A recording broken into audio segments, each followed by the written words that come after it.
Okay. Okay, we're good. Perfect. All right, I'm starting the timer now. All right. Hi, my name is Gabby Phillips, and I am so glad that you guys have all been able to come to the diabetic support group. Can you guys all hear me clearly? Perfect. Okay, so to start off, I thought we would go around in a circle and share our names as well as one thing that you guys know about either type 1, type 2, or gestational diabetes, and also what has brought you to this group. So Joey, do we want to start with you? Not really. I hate this. Okay, then let's skip to Kelly. Okay, my name's Kelly, and what else are we supposed to say? What's one thing you know about diabetes? Any of the kinds. Well, type 1 you get when you're young.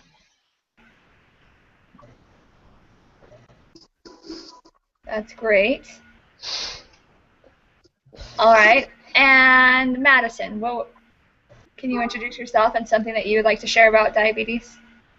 Yes, I'm Madison. I know that gestational diabetes is a type of diabetes women get when they are pregnant, and they test it using a blood sample in a glucose drink. And they also, if you have gestational diabetes, you're at risk for large babies, and also the child can have lots of different health problems. And you can also get, you yourself can get a lot of health problems if you have gestational diabetes, such as high blood pressure, which can cause problems during labor and delivery. And wow, you know a lot about diabetes, girl. Well, thank you for sharing all of your information. And Sarah, would you like to introduce yourself and the information that you know? Yeah, my name's Sarah. Type 2 diabetes usually is anybody can get it, and it's usually based upon lifestyle factors, I believe. But I think genetics play a part too. Yes. Very good. Perfect. So I am so excited that we have all been able to come to this support group so I can share my knowledge with you today. So the purpose of our support group is to increase our knowledge on diabetes, clarify the changes that occur to individuals with diabetes, and provide assistance to help you develop skills that can help those around you or even yourself with diabetes. So I want all of you guys to know that this is a safe environment. No question or comment is a dumb question or comment, and we are all here to learn and grow from each other and from each other's experiences. So if you guys don't have any questions, then let's get started. Every individual's body reacts in a different way to food that is being absorbed in the stomach. As I've mentioned earlier when we started talking, there are 3 types of diabetes: type 1, type 2, and type 3. So to begin, type 1 is an autoimmune condition in which the immune system activated to destroy the cells in the pancreas which produce insulin. We do not know what causes this autoimmune reaction, and it is not linked to any modifiable lifestyle factors. So far, it represents about 10% of the diabetes cases in the United States. And when people get diabetes type 1,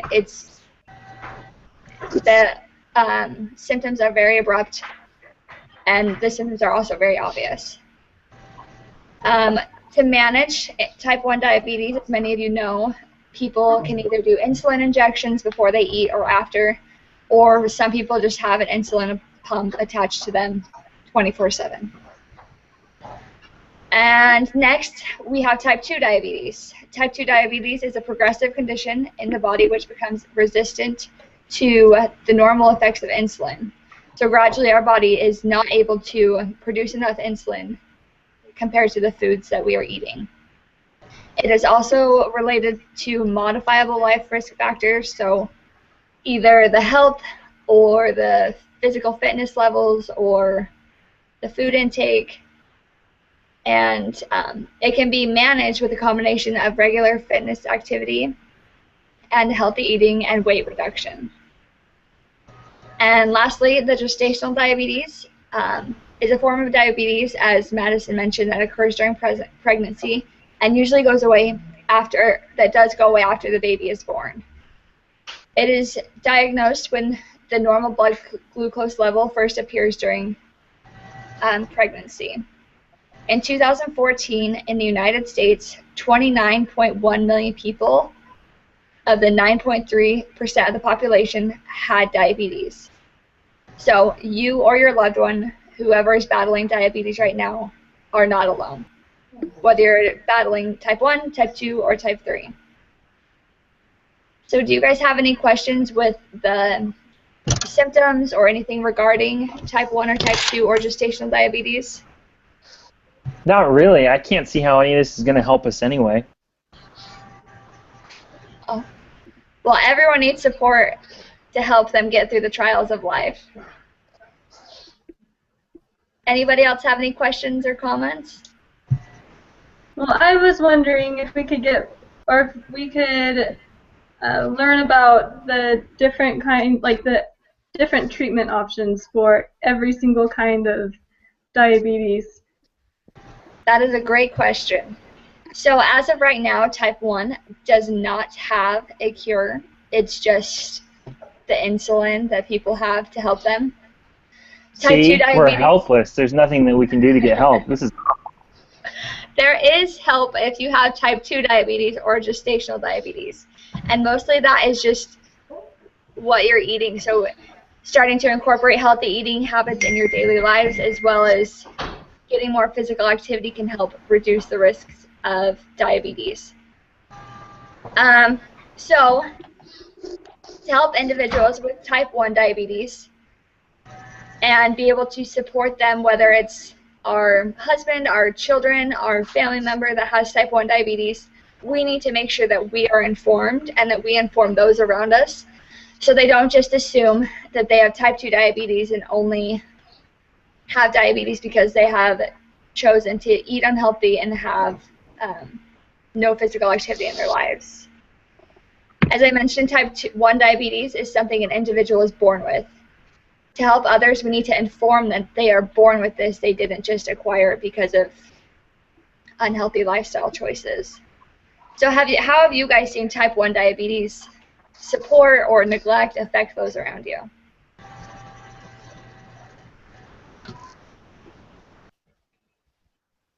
Anyone?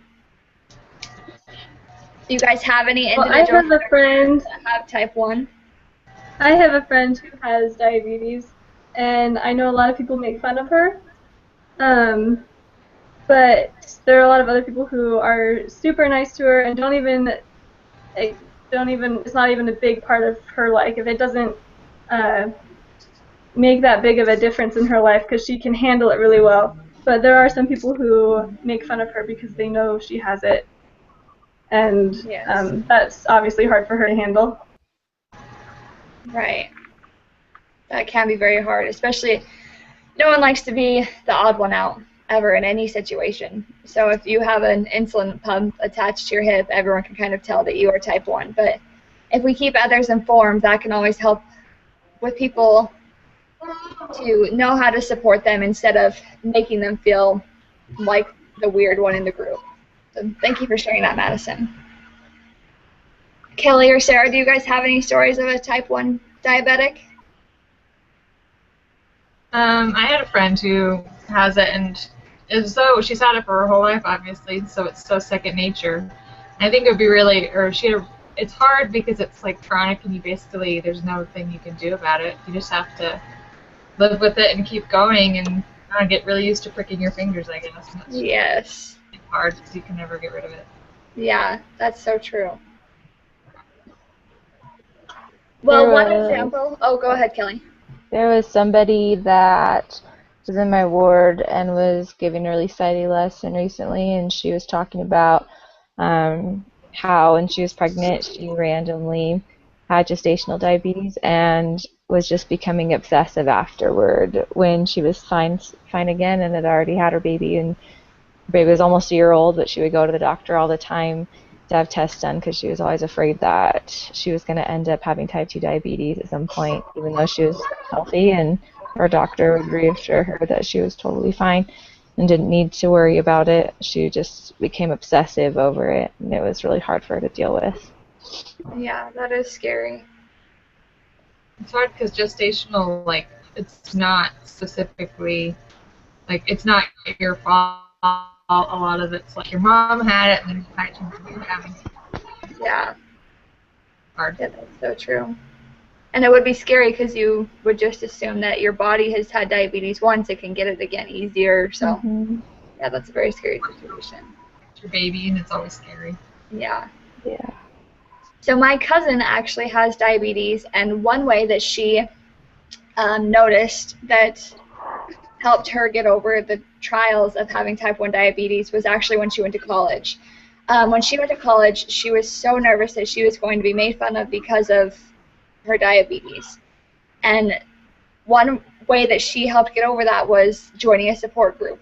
She would go to the support group once a week, and the people in the group would help her find ways to socially involve herself with others that have diabetes as well as those who didn't.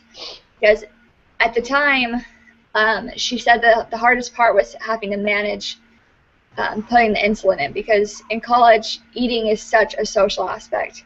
Like, wherever you go, you're going to eat food. And so her friends in this support group helped her manage her time so that she could put the insulin in at appropriate times and know what to do in case she, like, forgot to put the insulin in and was still in those situations. So I think that was really helpful for her to help get over her fear of having type 1 diabetes. Yeah. So next, another thing is with type 2 diabetes, it is on the rise in our society right now. With the processed foods and the fast food restaurants, many individuals are pre-diabetic, or they have type 2 diabetes, they just don't know it.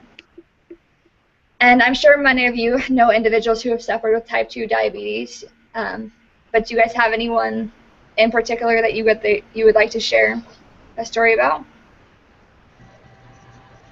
I have one. Go ahead, Sarah.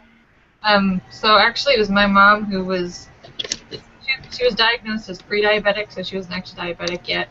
And this was like 5 years ago, and that really kind of woke her up, and she decided to change a lot of things in her life. And it doesn't happen for everyone, but she made some changes, and she's been super active, and she like bikes all the time, and walks all the time, and she changed her diet completely. And actually ended up losing like 50 pounds, and now she's in the safe range. Oh, So wow, that is awesome. I just think it's cool that it's like, I mean, you can, you know, do things about it if possible. She wasn't diabetic yet. I know it's a lot harder when you're actually diabetic. Yeah. Even then, there's hope. There is still ways that you can become a non-diabetic after you are diagnosed with it, so that is awesome. My mom,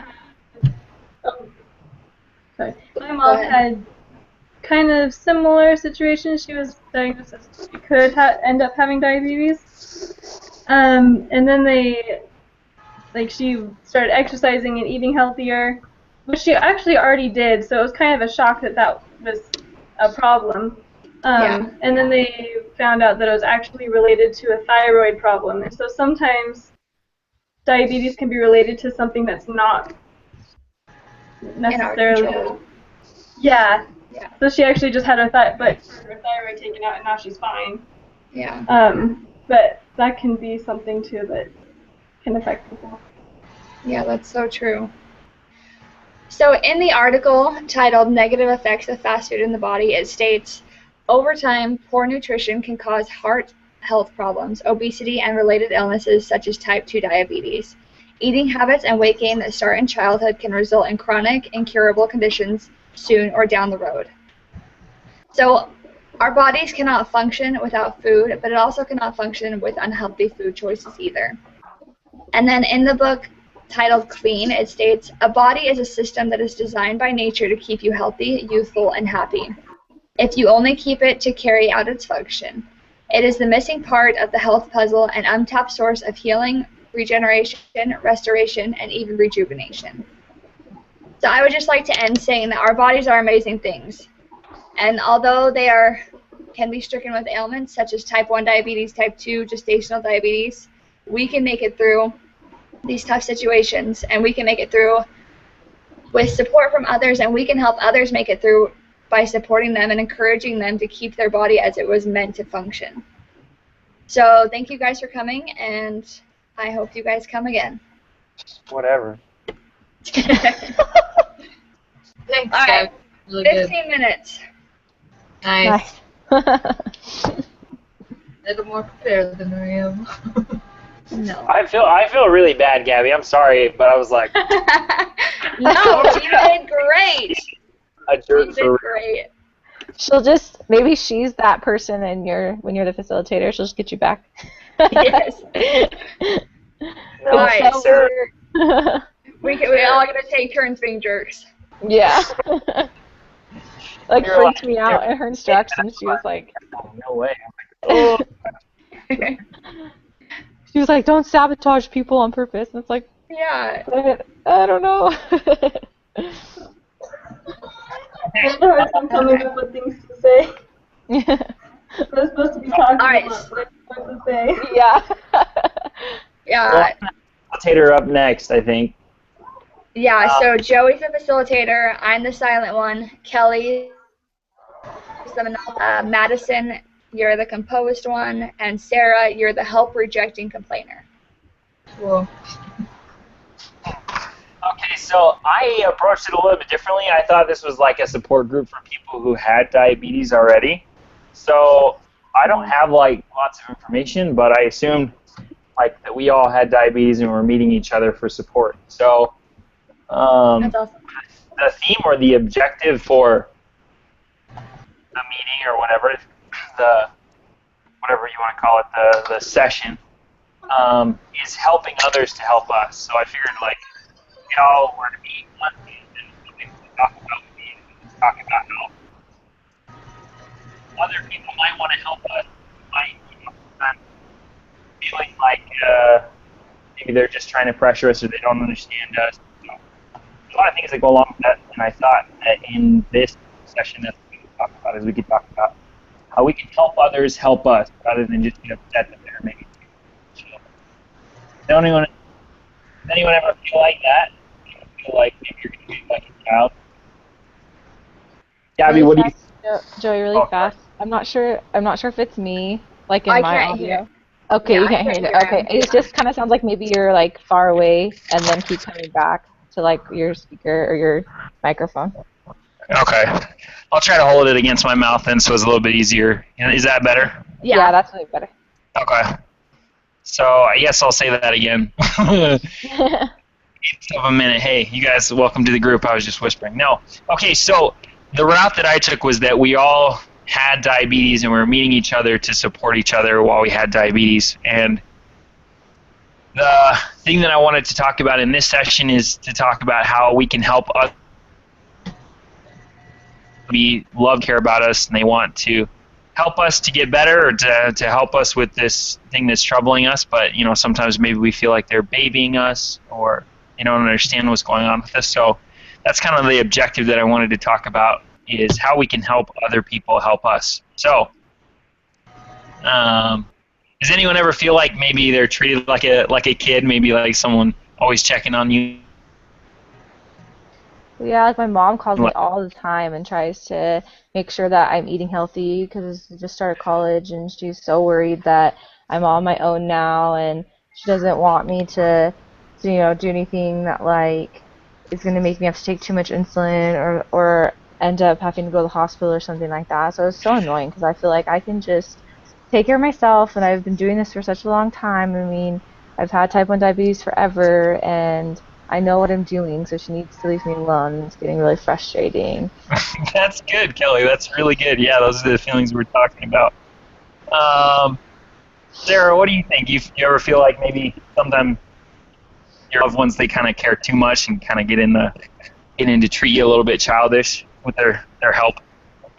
Yeah, I think I'm fine. I don't know why everyone's so worried. My mom makes me come to these. She pays me, actually. Hey, that's a great way to get money. You need to ask for more. Maybe we can all score on that.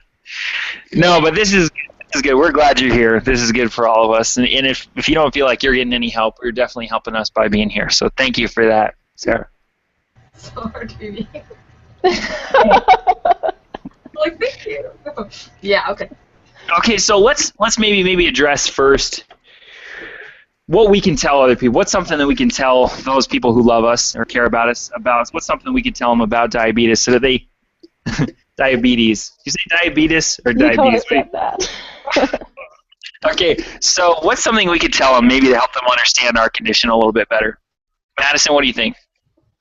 Well, I think if they knew what it was, especially if we have type 1 where it's not something it's just something we're born with, if they know that that's the case, then they'll know that it's something we know how to deal with. We understand what's going on with our body, and if they understand what's going on with our body, then they might have more respect for it and realize that we know we know how to handle it. So Sure. it probably wouldn't just be. They'd probably just think of it as a part of our life that is just normal for us, and it won't really cause any problems with our relationship with other people. Yeah, I tell people all the time. I tell people all sorts of things. They just don't know about diabetes. I tell everybody. I'm constantly telling people.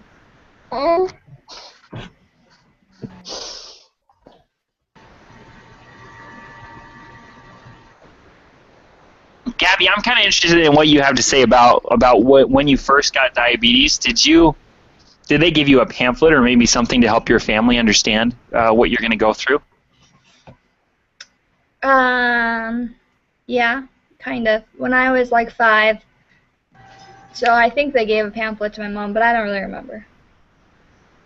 There are pamphlets available, and we can see our healthcare providers. There's some awesome websites, and I'll write those on the whiteboard. Just pretend we have whiteboard, guys. I'll write those on the whiteboard so you guys, so we could show our loved ones that. But most of the time, that's what they're just trying to be understanding, trying to care about us. So we can't fault them too much for that. One thing that I is maybe like a to-do list for those people who are around us or who care about us. Maybe like a to-do list, like in case we crash or for some reason we have an issue, something that our loved ones can do. Has anyone ever thought about making a list like that?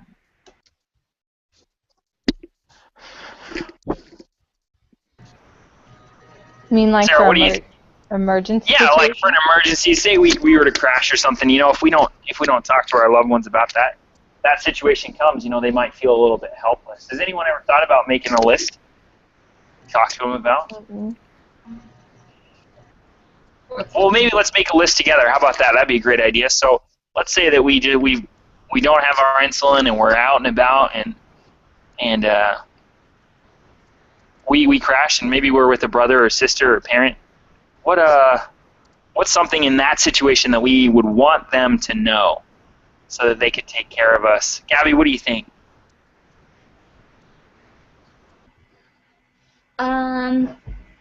I think I would want the people that are around me to know that I don't want to be embarrassed by the people that I'm with. Like if I'm in a social setting, I don't want to be embarrassed. Sure, yeah, absolutely. That's a big concern. Madison, what do you think? Well, I think I'd like them to know what to do in that situation, because if it gets to be the point where I can't do anything about it, then they'll need to know what to do. Generally, with certain kinds of diabetes, we have little medical bracelets. So I'd need them to know where it is, so if a medical professional came to help me, they'd know where to find it.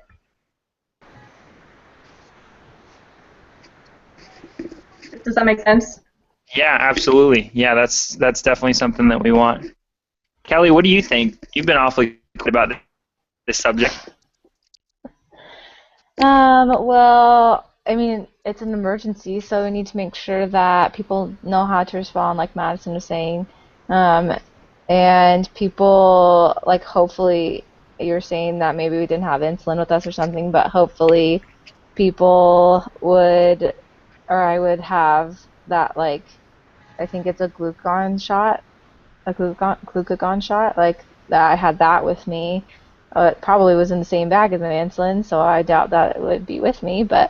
Um, but yeah, like I hope that people would know that they need to go down a certain line of steps and either look for that, and if that wasn't there, that they need to be sure to call a doctor or assess the situation if like 911 needed to be called to make sure that I got attention right away. Like people would hopefully be able to understand kind of the priorities of what needed to be done, so I could be taken care of, and probably also know that I could possibly be pretty grumpy and mean. Yeah, absolutely. Yeah, getting short on sugar in a situation like ours can definitely be frightening, or that we need. So maybe something that we could do, and something that you guys might want to think about doing is perhaps, and I know I have, this is definitely something that I've done as a person who has diabetes, is have a contact list, and I carry it around in my wallet, and you ladies, of course, will probably put it in your purse or wherever, or think about putting it, but a list of contacts, emergency numbers, and I also have information on there for those in case that for some reason I'm unconscious. They can find that easily on me, keep it in my pocket. So if I do pass out, someone will find it on me, and they can read it in that way.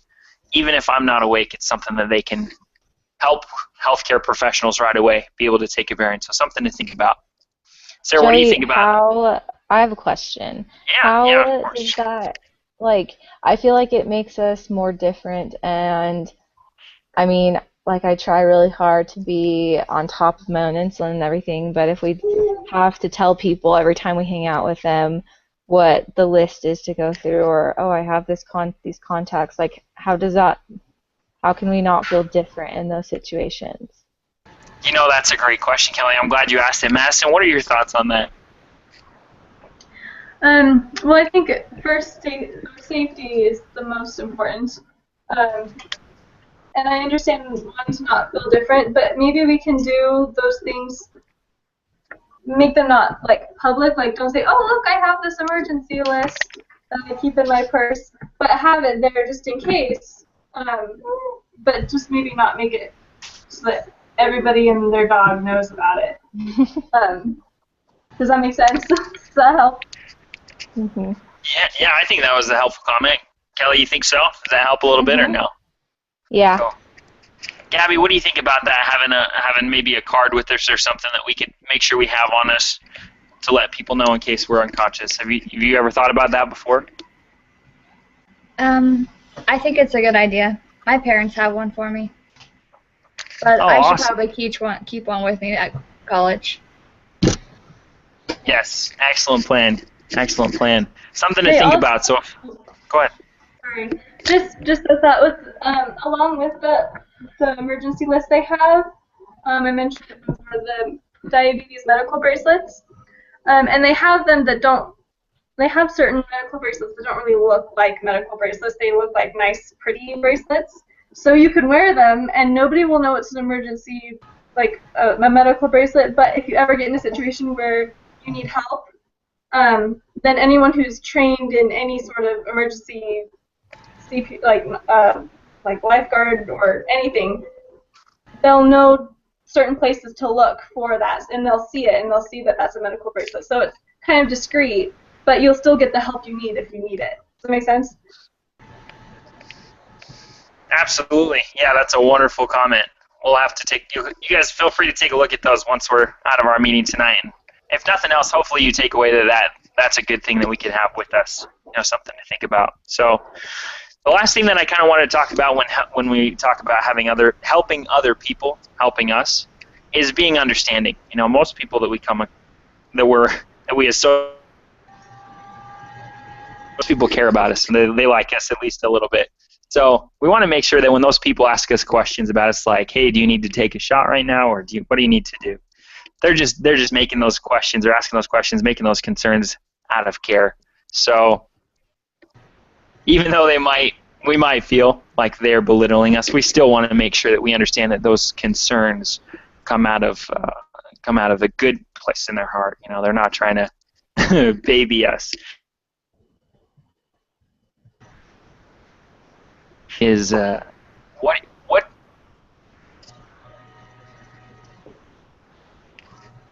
what are you going to take away? Sarah, what are you going to take away from our meeting tonight? Is there anything you learned tonight? Not really. Kind of heard it all before. Yeah, it's some meetings are better than others, and hopefully we have a better facilitator next time. Abby, what about you? Did you take away anything from the night? I know I'm not the only one here that has diabetes now. Good. Yeah, we all are here to help and support you. So next week we'll talk about something else. But anyway, thanks you guys for coming tonight, and make sure to grab some chocolate chip cookies on your way out. No, don't do that. Don't do that. How close was that to 15 minutes? Was that pretty close? That was my whole outline. Yep, you are at 14 minutes right now. Oh, cool. Perfect. All right, we're getting through this. So hopefully that wasn't terrible, you guys. I'm sorry. You did great. No, I don't think any of us really knew what to do, so we're all going to end up doing it a little differently. Yeah, all of us have different things. We need like a support group for support. All right, so the next facilitator is Sarah. Joey, you're the silent one. I'm the monopolist. Kelly, you're the composed participant, ready to help. And Madison, you're the help-rejecting complainer. Okay. And I can keep, do you want me to just keep timing this and I'll just put up 5 fingers when you have 5 minutes left? I'm just going to go through what I have. If it's not enough time, Then just go for it. Perfect. all right. Okay, so I kind of took it a little differently, too. So I thought we were kind of all, I was leaning more towards type 2 diabetes because I was kind of feeling like we're all recently diagnosed, and so we're all kind of meeting together just to kind of get help and tips and support from one another. So if we could just imagine that we all were recently diagnosed with type 2 diabetes. Okay, so my name is Sarah. We're really glad that you're all here. We're trying to find a safe environment, and no question is dumb or stupid, and so feel free to talk and share, and hope we can get some valuable things out of this lesson and just kind of learn from each other and realize that we're not alone. There are a lot of people actually in our country who are dealing with the same thing, and they've been dealing with it for a long time, and I just want everyone to feel like there's hope for your future, and that you're not alone. There are thousands of people. Yeah, but some of us are alone. Some of us are alone in our own cities. Well, I don't want you to feel like that, but that's why I'm glad you're here, and so you can start to see these friendly faces, and hopefully you can feel like this is a safe place that you can share all those feelings. Okay, so I just kind of want to talk to you guys about maybe some of the things that you're afraid of. You've been recently diagnosed, and maybe you have uncertainties or questions, and so just going to open up and see what you guys were feeling right now. I'm just feeling really nervous and alone because I feel like no one else around me understands diabetes or understands how scary it is to be diagnosed with type 2 diabetes at an age where I'm only in my 20s, and I just feel like no one understands that it's not just because I ate healthy, but it's because my family didn't help me eat healthy and didn't get me involved in physical activity. So it just makes me nervous that people are just judging me. Yeah. I can understand that, and I'm sure it's a very difficult time. But thank you for sharing, and I understand that there might not be a lot of education. I feel like that's something that we ourselves can really improve upon. We can strive to learn more and try and educate people around us in a nice way to help them be supportive of us as we try and figure this out and how we're going to handle it. So thank you, Gabby. Madison, did you have any thoughts or fears? Are you feeling okay? Sorry, just 1 second. I'm going to put my mic down. Sorry. I'll be right back. Okay, well, let's go to Joel. How are you feeling? Can you hear me? Well, No. yeah. Joel, I'm sorry, it's Joey. Okay. It's all right. I'm okay. I'm a little, I'm a little conflicted, and I don't. It's hard, and it's hard. Yeah, it definitely is. And hopefully, coming today, you can get some tips or things that can make you feel like you're making headway, so you're not like you're drowning in this new diagnosis. Can I So- chime in, Sarah? Yes, Kelly, please. So I feel like maybe we all could relate to being in a time of confusion where it's really hard to understand even ourselves what's happening, and to come to terms with it. Like you kind of feel like nothing bad will ever happen to you, and then all of a sudden something does. And sometimes I feel like I need to be grateful that it's not something worse than what it is. And other times I get nervous that like this is something I'm going to be dealing with for a really long time. But I think that it's a good place for us to be right now, getting help to be supportive right away, because it is scary, and we can all remember that it's not going to help if we're negative about it. So. Definitely. Thank you. I appreciate your optimism.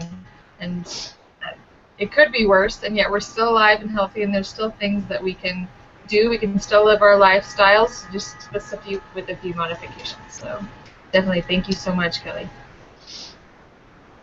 Okay. So I want to talk about like support around us and how we can kind of encourage that, and whether in our family or our friends. So as briefly mentioned, that we can try and educate those around us just about what's going on in our bodies, or maybe how we're feeling, so they can be sympathetic or understanding. But I just want to reiterate, like, how we need to also be patient with others as they go through it with us, and that sometimes people may say things or comments or have questions that might cause you to be a little offended or hurt, and try just to be more understanding and willing to educate rather than take offense. Okay, so I want to talk about some of the things that we can do specifically now that we figured out what's wrong with their bodies, and at least now we know from all these signs and symptoms, like what's going on, and hopefully we can help start to take control of those. So I wanted to talk maybe about some things that you guys have read, or things that you are trying to implement in your lives right now that have been helpful to you. Any thoughts on that? So since being diagnosed, I feel like I've become very anxious, and I just have to tell everyone that I have diabetes and inform them of all the differences that I have to adapt to now that I have diabetes. And I just feel like everyone should be informed, and it should be their job to be informed as well as mine to inform them. And I think it's important for all of us to make sure we inform all those around us, and also tell them to inform their friends, so that if they have other friends that are diabetic, that they don't have to feel how we feel when we have to tell others that we are diabetic. Yeah, I can understand where you're coming from. We might need to be a little more understanding and perhaps sympathetic, and not force it on them, but again, try and educate in a positive, good way, so that they can understand us and, yeah, understand others, as you said. That's really important. Thank you. Any other things that you guys are trying to do, or have you read that help and you're not sure if you should do them, just to make sure it's safe? I think it's. Well, I read. Oh, You're okay. Go ahead. Good. I read somewhere that swimming helps with type 2 diabetes. Yes, But I just that's don't really have time for swimming, and so Oh, it's I kind of love frustrating. Like, how are you supposed to handle what you're going through if you just don't have time? Yeah, that can be really frustrating if you're just so busy and there's a lot going on. I feel like there's always ways that you can try maybe to do something, even for just 5 minutes, that might be a little more active, or maybe just choose some options. And maybe swimming isn't best for you, but there's lots of other things that you can do in little increments of time, and maybe progressively try and get better, or try to find others to help you take the burden off so that you can have that time to really make yourself feel better. I hope that helps. Kelly, did you have a thought? Yeah, so I think that whenever I had previously would like briefly hear about people who had diabetes, you would kind of just think of it as something that was just hit them out of nowhere.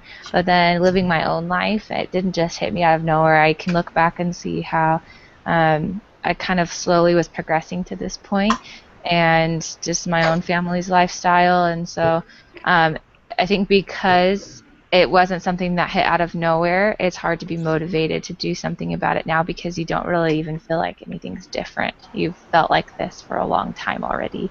But so that is kind of a barrier to get over to that I'm struggling with. But just trying to figure out how to get more motivated to hopefully live as healthy of a lifestyle as possible.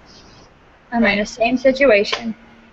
Yeah, I can understand that it's hard because it's really important to recognize that maybe the best decisions haven't been made, but it's not your fault and you aren't being punished, because this is something that happens to a lot of people, and honestly a lot of our country's lifestyle must kind of push us towards a certain way, and it's never your fault and that you shouldn't ever blame yourself, and yet it's hard to get that motivation to change when you've done it for so long. I'm hoping that I can get some really good stories of good people who have come to this class and have shared really good things and have been really impacted by the lifestyle changes that they made after their diagnosis, and how it actually does help them to feel like they're taking control and that they're not overwhelmed in all of this.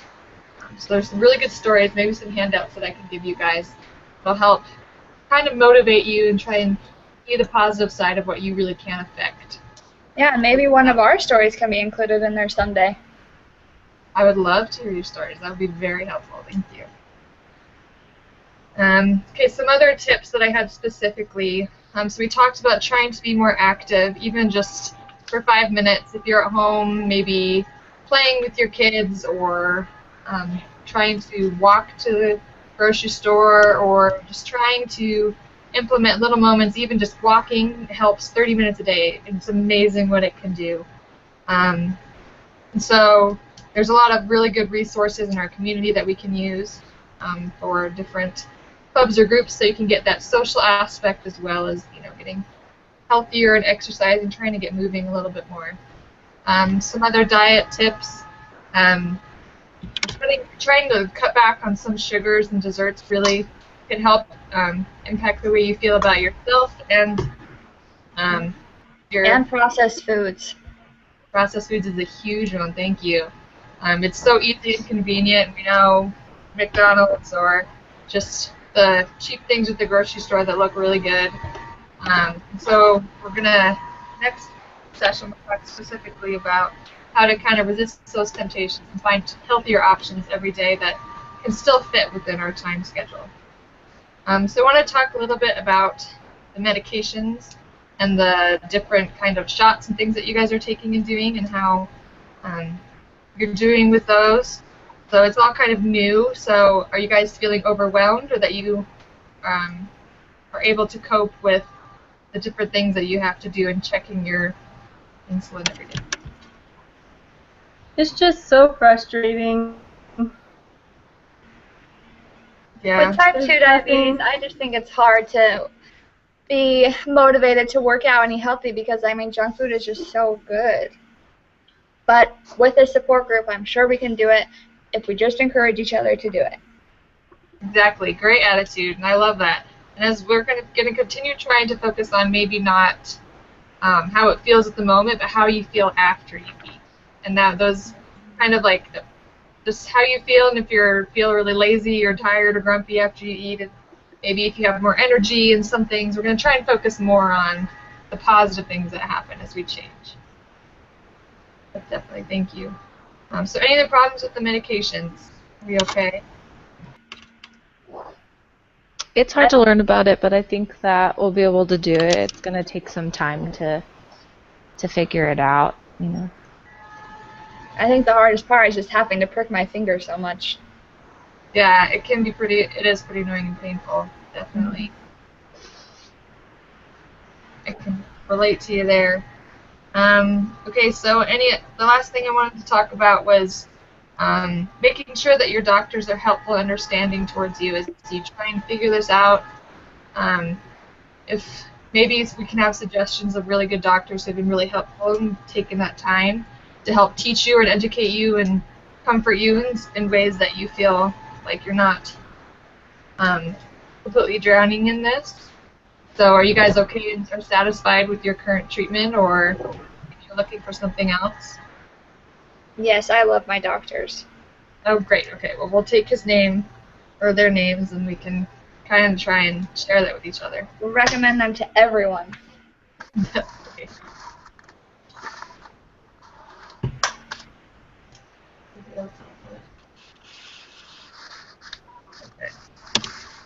Well, that's all I have time for today, but I hope you guys kind of learned some things that you can do and you're a little more motivated and not as frightened and you don't feel as alone as you continue forward in this journey. Hope to see you next week. Thank you. How long was that? 14 minutes. Oh, nice. Okay, cool. Yeah. I guess she knew what she was talking about when she Yeah. gave us that time. Way to go.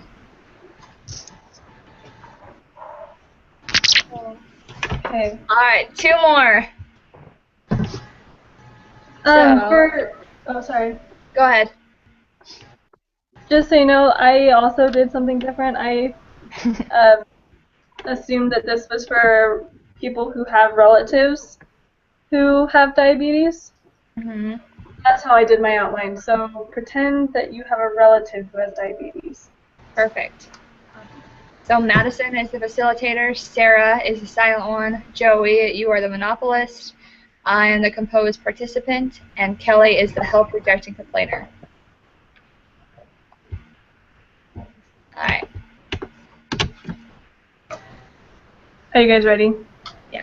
Do you want me to hold at 5 when you have 5 minutes left? I'm gonna keep track of my time. Perfect. But thanks. Mhm. All right, welcome everybody. I'm Madison. I'll be the facilitator today. So to start, let's go around and introduce ourselves and say 2 unique things about yourself. So why don't we start with? We can start with me. I'll start if you want. I could start. I'll do the starter. That's awesome. Why don't you start? So I'll start, because I want to start. So my name's Joey, and I've got lots of cool things about me. So my family has diabetes, and I'm sure that some of your families do too. That's awful. But, I love them. I love my family. My family's really great. You guys should meet them sometime. Like, I've got a bunch of brothers, 4 brothers, and I've got 5 sisters, and so there's like 10 of us all together. And so this one time when I was a kid, we went on vacation to Disneyland. It was wild. And Goofy. He's one of my favorites, Goofy. But that's pretty special about me because I went and saw Goofy one time. But also, That's cool. So you have a lot of siblings and you saw Goofy? Yeah, so yeah, I guess, yeah, that's all for now. Yeah, that's good. Yeah. That's awesome. Thank you. All right, Kelly? Yeah, so I'm Kelly, and I guess what's cool about me? I live in Rexburg. That's unique.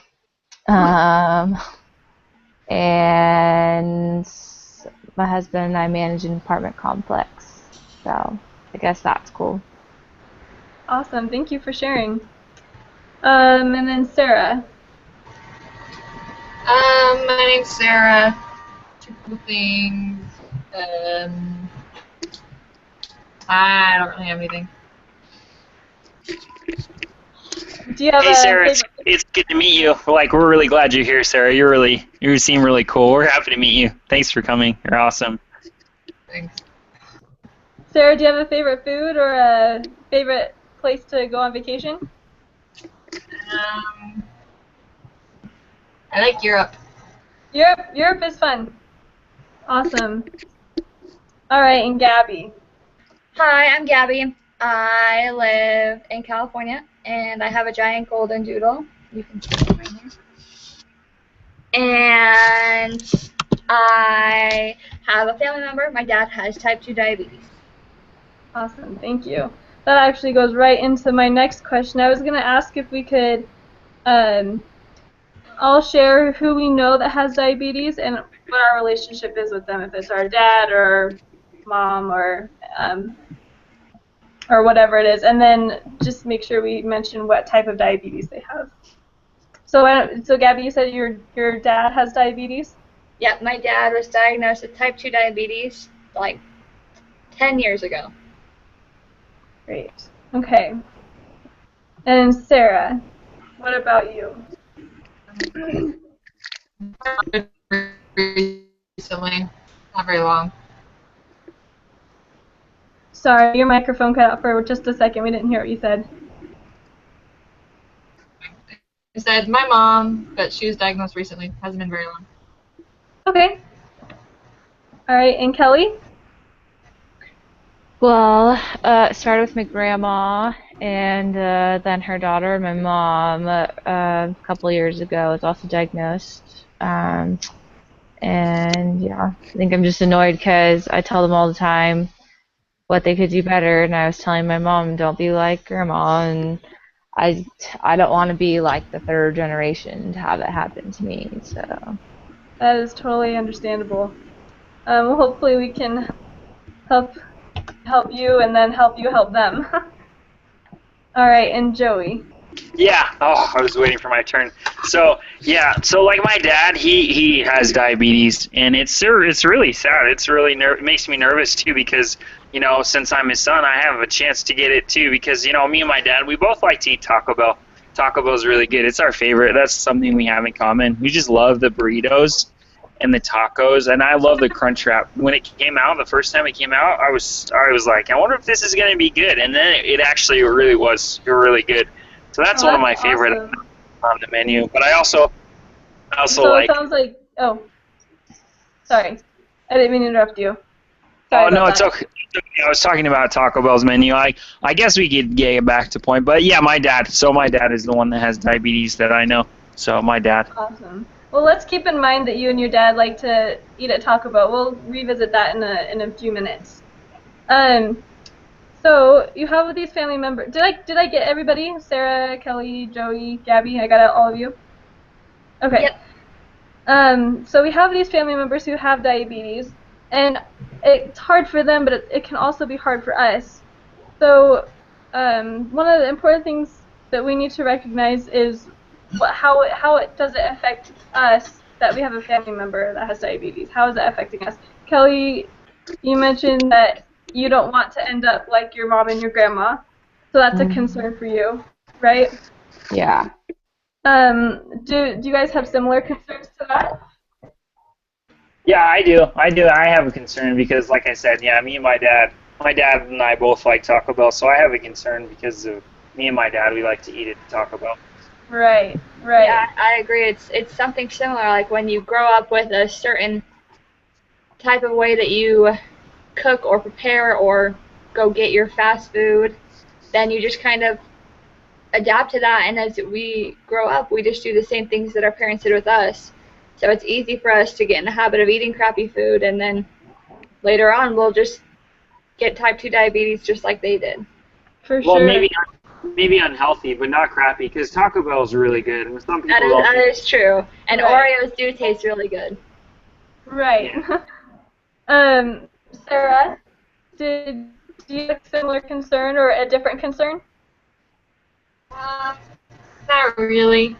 I haven't known about it. Right. Okay.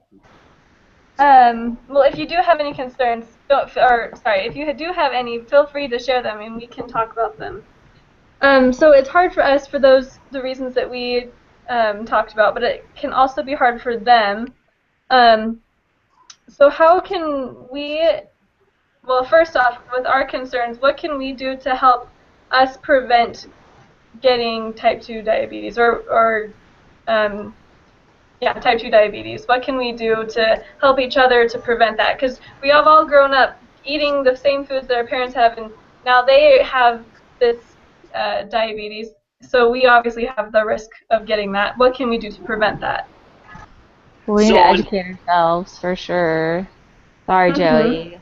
But No, yeah, that's we all need right. to educate ourselves. Like, it's just like I tell my mom all the time, and my grandma, like, you have to know what you're eating. You have to understand, especially now that you already have it. So. So Not more Kelly, Oreos.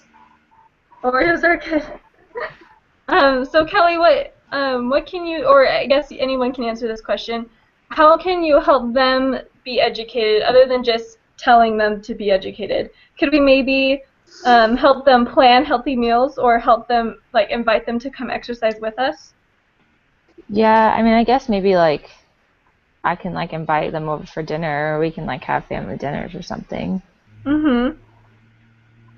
So I do have a little handout I can give you guys at the end of the meeting, or maybe even at the next meeting whenever I can print it out. And it has a bunch of healthy meal plans. Joe, you mentioned that you and your dad like to eat at Taco Bell. And Yeah, Taco so Bell has... Oh, sorry? I was just gonna say when me and my dad found out, when we found out, we both agreed, and it was my idea because I wanted to help him.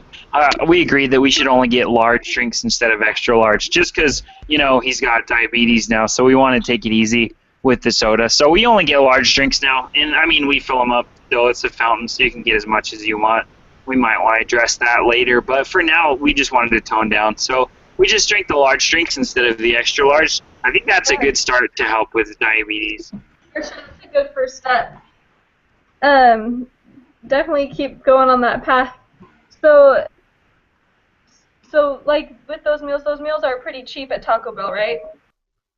Yeah, the dollar menu. Oh, you should see what's on it. It's so good. Like the beefy crunch burrito that's on there. They just came back. It's crazy. Like it's super good. Yeah. You should see there's Fritos in it and rice. Rice Yeah. is healthy. I think that's a good step too. Yeah, so they have cheat meals, and I know a lot of the times, not every case, but in a lot of cases, some people who have diabetes eat unhealthy because it's cheaper. So if we can help them realize that they can eat healthy foods that still taste really good, like you said, Taco Bell tastes good. If they can eat healthy foods that taste good and are cheap, then that can help them get on the path to eating healthier, which can help them handle their diabetes. So we talked about how it's hard for you and how we can help them. Do you notice that the people that have diabetes in your life, do they notice they come to you for help, or do they feel embarrassed that you know they have diabetes or that you're trying to help them? Yeah. Like a lot of people know that I need support in getting more exercise and getting healthier food options, and so I have friends that will bring me healthier foods and that will like ask me to go on a walk with them instead of asking me to go to the movies with them to eat popcorn. So I think that's really helpful. Do you find that helpful? Yeah. So do you think you could do the same thing with your dad? Yeah. Well, yeah, that's what I mean. That's what our relatives do, that with them, with him, to like help us all be supportive of him. Oh, gotcha. So that's a good idea. Does anyone else have experiences like that they'd like to share? Maybe Sarah?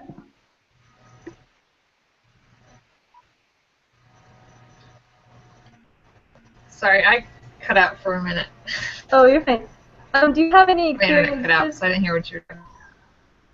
Do you have any experiences where maybe the person I think you said it was your mom, where she has diabetes and people will go out of the way to help her, but maybe she feels embarrassed, or maybe it's helpful.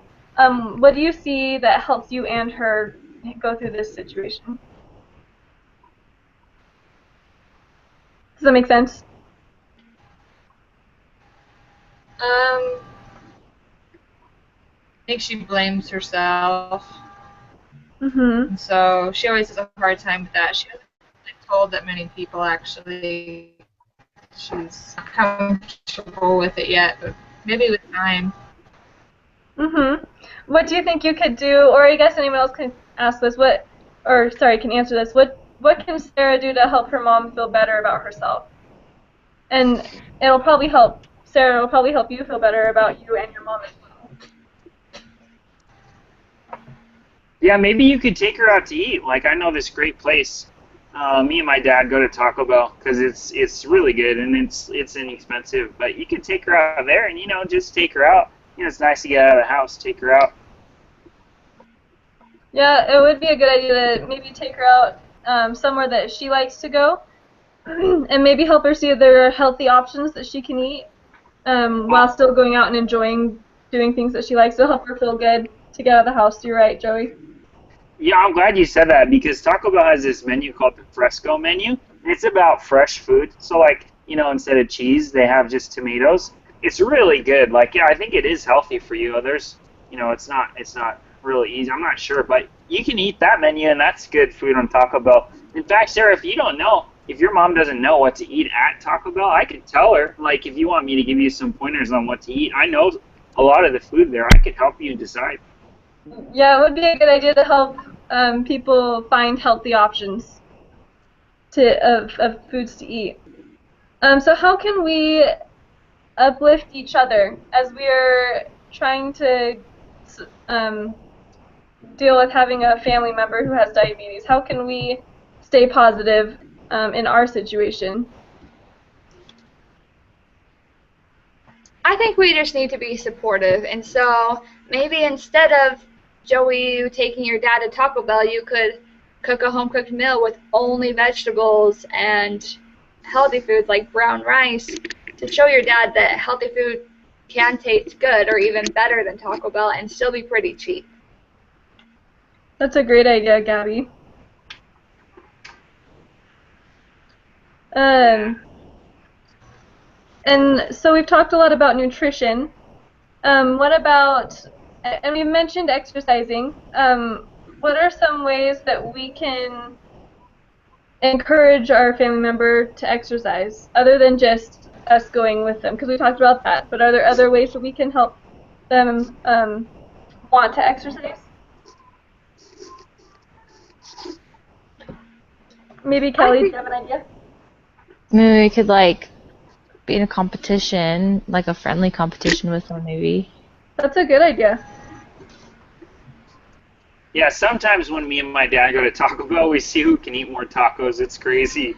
Oh, it's so crazy. He's actually the winner. He's had more than I had. One time he had 8, and I was like, I don't know where you're putting this because he just kept going. But Yeah, competition is good, but maybe you guys can see who can eat, or maybe you don't make it about food. Maybe you can see who can run the longest, or who can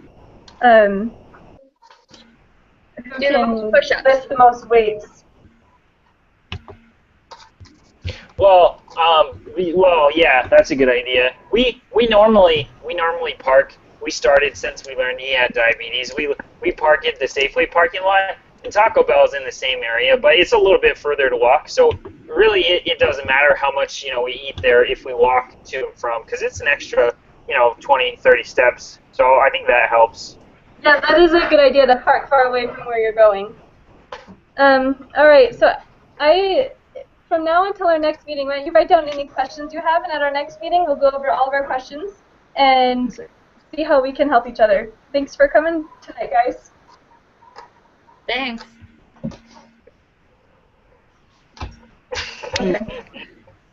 Oh my gosh, you know so much about Taco Bell. Did you make that up, or is that actually No, I real? think he was legitimately telling us the truth. Like, I have their menu up on their website right now. oh so. my god! I was like, it sounds so real. Like you have to be telling us real things. Yeah. No, I came ready. I'm ready for this monopolist deal. That was awesome. That was hilarious. I felt like the reason Sarah was dropping was because she was so annoyed with me talking dumb. So sorry, Sarah. Taco Bell. Oh my gosh. All right, we're on our last one. Here we go. All right, Kelly's the facilitator. Madison is the silent one. Sarah, you're the monopolist. Joey, you're the composed participant. And I am the rejecting complainer. All right. So once again, I kind of took my own route. I didn't quite focus on diabetes so much. So maybe that's a good thing since I'm going last and we've already talked about it a lot. But all right, maybe we'll mention it a few times. Okay, so hey guys, I'm Kelly, and I'm so glad that you guys came to the support group tonight. I really hope that it's going to be a great experience for us, and we can be here for one another. And I know it's going to be a little bit weird at first because none of us know each other, but I hope that we can, start off by doing some introductions so that we can get to know one another, and then hopefully from there we'll start to learn each other's personalities a little bit more. And just keep in mind today, as we meet, it's going to be a little bit more awkward, as you can assume it would be in your first encounter with anyone. So just keep an open mind and do the best you can to do that. So I'll go ahead and start off with my introduction so you know how we're going to do this.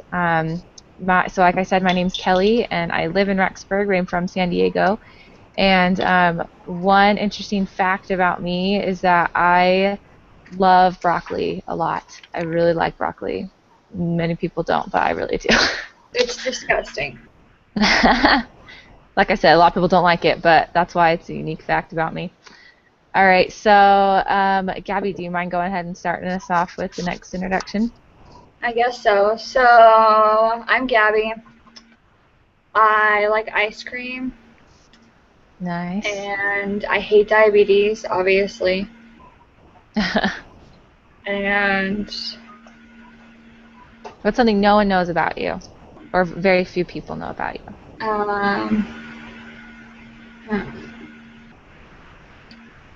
One vegetable I really do like is sweet potatoes. Sweet potatoes? That's awesome. That's really awesome. All right, Madison, well, I guess I shouldn't know your name, but all right, next. I'm Madison. I'm from Arizona. Awesome. What's something no one knows about you, or a few people know about you? I'd love to ride in a hot air balloon one day. That's really cool. I actually have tickets to go do that pretty soon, so I'm really excited about that. All right, Joey, you want to go next? Madison, where do you live in Arizona? Oh, I'm just from Arizona. I'm from Gilbert. I don't live there now, but that's where I'm from. Sweet. They had to wait until you left to get a temple? Is that it? What? Sorry. I said they had to wait until you left to get a temple? Is that it? It was dedicated the year I left. I'm from the West Valley in Arizona. I'm from Surprise. Oh, okay. It's called Surprise? Uh-huh. Yeah, Surprise.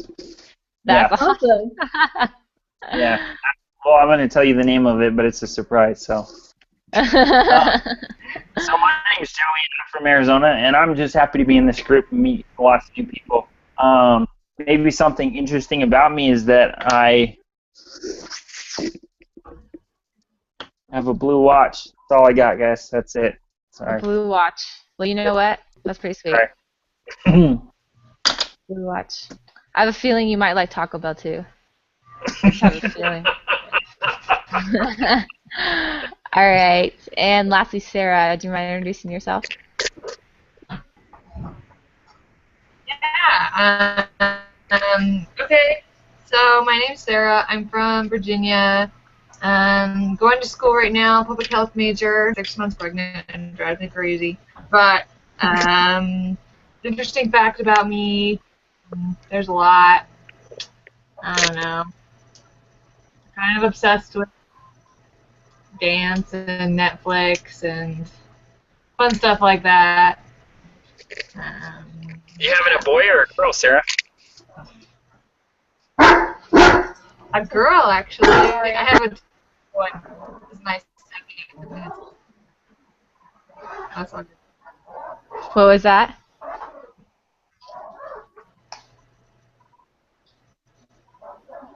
Can you hear us, Sarah? Oh, sorry. I have a 2-year-old boy, and then I'm pregnant with a girl, and Living the American dream, right? Okay. Well, let's go ahead and move on now that we know each other a little bit more and we kind of know some random facts about each other. I kind of want to focus on our first meeting about why we're here. So obviously, we're all here because we know someone with diabetes or we have diabetes. Or we're forced to be here. Or, you know what, that's obviously an option. And sometimes parents or whoever forces us to be here. And I'm okay with that. If that's why you're here, that's totally fine. We're being honest. And I'm forced to be here every time. okay. Every time. I hope that by the end of our weekly meetings that you are somewhat glad that whoever forced you to be here. Hopefully. No one will force you here to enjoy yourself, but I hope you can be open-minded. Yeah, I hope you can entertain me too. I'll do my best. I promise. All right. So what makes you guys the most nervous about being a part of a support group? What are your concerns about being here? Does anyone want to chime in?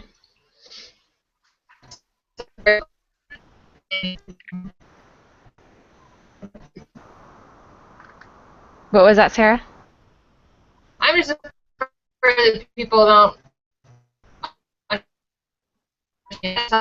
take that in a negative way. There's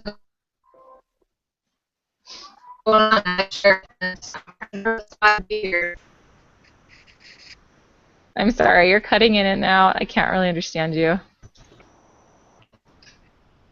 Sarah, Just keep going. Sorry. If you want to turn your video on, Sarah, your audio will come through clear, if that'll help. Oh, that's okay. Give that a try. Okay, we'll come back to it. Can you guys hear me better at all? Yeah, I think we actually can. You want to try it again? Okay. Yeah, so I was just talking about how I like to talk a lot, and sometimes people become comfortable, but I'm really excited to be here, and so I'm going to talk a lot. Awesome. Well, I'm glad that you're going to participate a lot. That's why I'm here, so it's good to participate. Madison, what about you? What are your concerns about being a part of a support group? Well, there's a lot of people, and sometimes I don't enjoy being around a lot of people. I just like to keep to myself, so I don't like really to share what I'm thinking. Mm-hmm. All right. Well, even, we're all going to be different, and we can all learn from each other's experiences. And so listening is actually a great skill a lot of the time because we can hear what other people have to say and the experiences that they're sharing and the type of support that they give, and then we can take something from that also. So, Joey, what about you?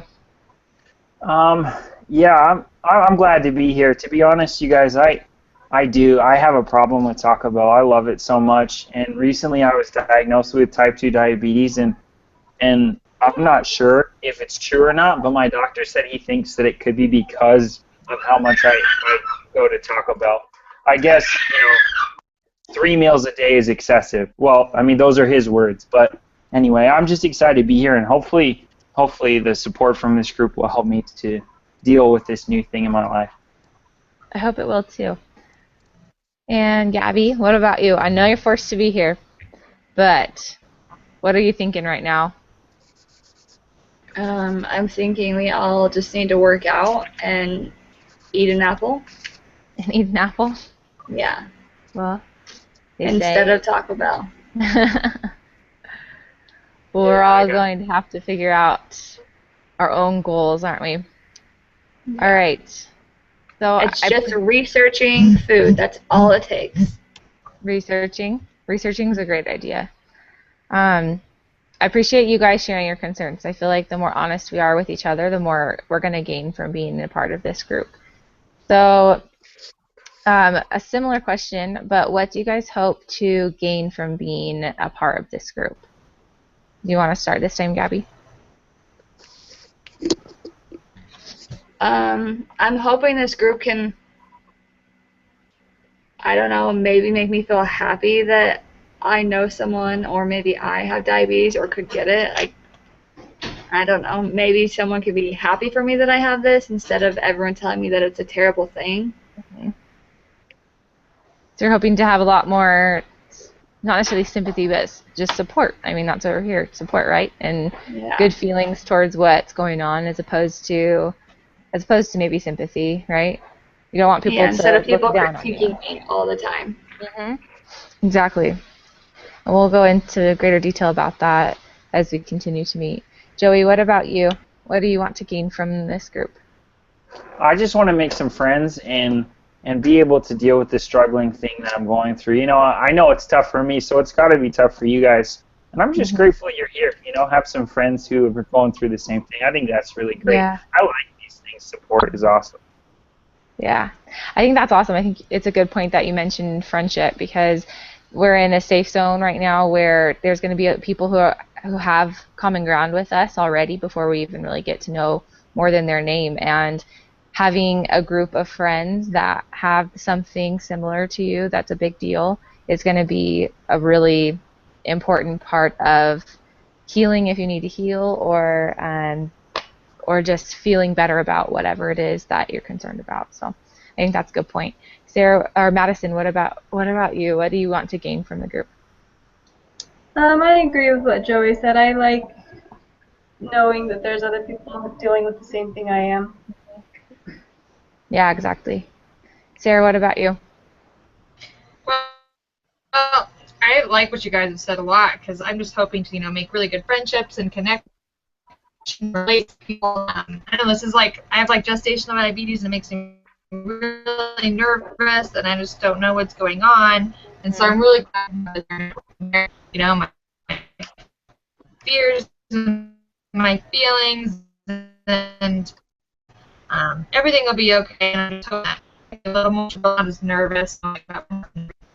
Yeah. And it would be awesome too. I mean, if there's more people that end up joining that have gestational diabetes as well, then you can even have an even closer relationship with those type of people as well. So we'll see how that ends up working out. What was that? Cool.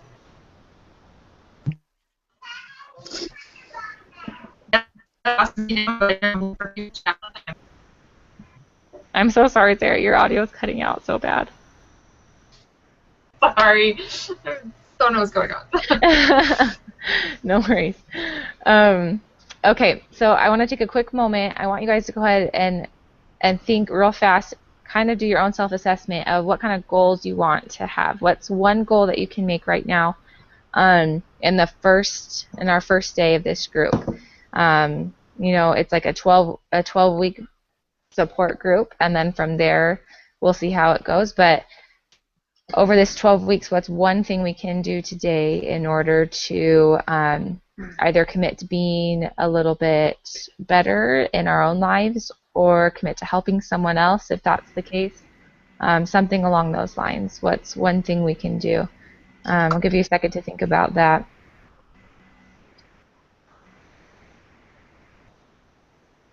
And does anyone, we just maybe need one person to share, just to give us some ideas. Is there one person that's willing to share? Yeah, I know a goal. I've got a goal. All right, Joey, what is it? This is a new part of my life, and as much as I don't like it, or as much as I'm surprised by it, I need to be able to accept that this is part of my life now, and I have to deal with that. So I'm hoping by the end of this, this support group after these 12 weeks, that other than making friends, that I'm able to be okay with it and have a plan to manage it. Yeah, that's awesome. So it's like set a goal now to kind of make plans as you go along and to come to an acceptance of it. That's awesome. All right, I hope you guys also made some important goals for yourselves, and that you actually write them down and can kind of write the step-by-step process of how you're going to be able to accomplish those things. Let's see. Real fast, just to kind of do a little wrap-up activity, what words pop into your guys' minds when you hear the word diabetes? Annoyance. Annoyance. Okay, what else? Support group. Support group, yeah, that's something you think of now, huh? What else? Fear, being scared, or unknown. Exactly. I think some other people end up thinking, when it comes to type 2 specifically, they think overweight or unhealthy. Like people are thrown into that category really fast, which isn't fair. Madison, what do you think of when you hear diabetes?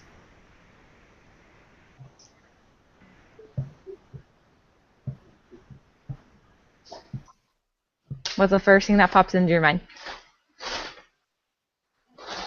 A problem to fix. Problem. Yeah, a problem that needs fixing. I mean, everything that you guys said is really great. I think we can kind of take those stereotypes almost. Some of them are more stereotypical. Others of them are definitely more truthful. I think we can take those and realize that those are the things that pop into our mind first. And if we're the ones that ourselves are dealing with issue and that's the first thing that pops into our head, then that's what's popping into people's heads that don't have this issue. So we can go ahead and realize that and try better to accept things ourselves so that we can help others to understand what we're going through also. Well, guys, I'm glad that we were able to do this tonight, and remember those goals that you set for yourselves and come in with any questions you have next week and be ready to share some experiences, and we'll hopefully get to have some fun doing nutritional classes and things like that, health classes, so we can learn better how to take care of ourselves and really support one another. Yeah, because that's fun. It will be, I promise. I'm going to get you, Gabby. All right, guys. Awesome. We made it. We did it. Holy cow. It's like the longest group assignment ever. Right? Okay, so we have to debrief, don't we? Yeah. I think so. Okay, do we all just want to say something? Yeah, as take kind like of a our- minute. Yeah, okay, I'll go really fast. So I thought it was super weird, like, just playing each role was really different because I feel like I only relate to one of them as who I really am, so it was really interesting to like play a role of someone who was super annoyed or who was really quiet, and like I didn't relate to those as much, but I also thought it was interesting. I think I got kind of the better end of it going last because I got to see how all of you guys did it. And I deal with, I don't want to say deal with, I work in a special ed classroom, and so I feel like I kind of get all sorts of different attitudes all day long. So it was like, Gabby wasn't even phasing me. I was like, oh hush, like we'll get through it. So it's just like my own experiences. All right. I agree. I think it's kind of hard to not be the personality that we are normally. It's like having to be negative about everything or having to be the one that interrupts everyone or just sitting in silence. Like some of those things kind of feel awkward. But like me being the guinea pig and going first, I just maybe after seeing you guys, I realized that like it's probably better more communication like with the people that are in the group instead of just stating boring facts. Yeah. So I think if I did that, I would probably try and do less facts and more questions. Well, and it was hard too to really understand what was expected of us, I think. Yeah. Seriously. Yeah, totally agree. It was cool how we all took it in a different way too. So we were during the same 5 times. Yeah. That was kind of nice. Yeah. We will have different conversations. Yeah. It really worked out well. I was really nervous about how this was going to go. Yeah, I know. I was nervous we were all just going to repeat the same information over and over. Seriously. But it was so different. Yeah. Well, from what I saw, I was really impressed with most of you guys doing your facilitator work. It's really difficult and challenging, I think, to be able to captivate everyone's attention, especially when you're not together in the same room. I think it might have been easier for able to be in the same place. But being able to remember stuff. Like at one point, I think Madison remembered that Sarah said her mom was the one who had diabetes, and I was just like, yeah, I wasn't paying attention when everyone listed who they were. So that's amazing that you were able to take note of that as you're moving. So Yeah. I think, like I said, it's really difficult to be a facilitator, and I think that's the main thing that I took away from this time. Is that you really have to pay very close attention and have a very detailed plan if you're going to be an effective facilitator. And also be able to like roll with all the punches and kind of come up with stuff if things go differently than how you outline it. Yeah. Yeah, that's true. You can outline it all you want, but then as the conversation goes along, Yeah. what's going to happen? Exactly. I feel like it's like how I teach relief society, and I'm like, I feel like it's very similar. Yeah. People start commenting, and it's just like, go ahead, talk. Like, forget anything I planned. Yeah. I feel really bad, Madison. Sorry, too. I was. I just took off. You're fine. That's what you're supposed to do. So.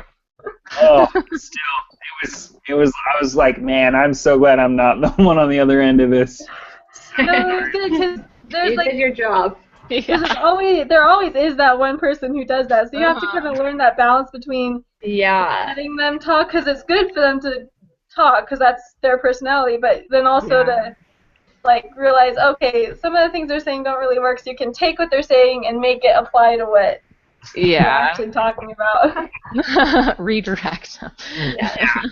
I've had two callings, primary and gospel doctrine, and I feel like every single Sunday that I taught gospel doctrine, somebody was just like, and so, this one time when I was at Disneyland, it's just like, whoa, Oh my gosh. slow down, let's maybe talk about Jesus. That's what we were doing.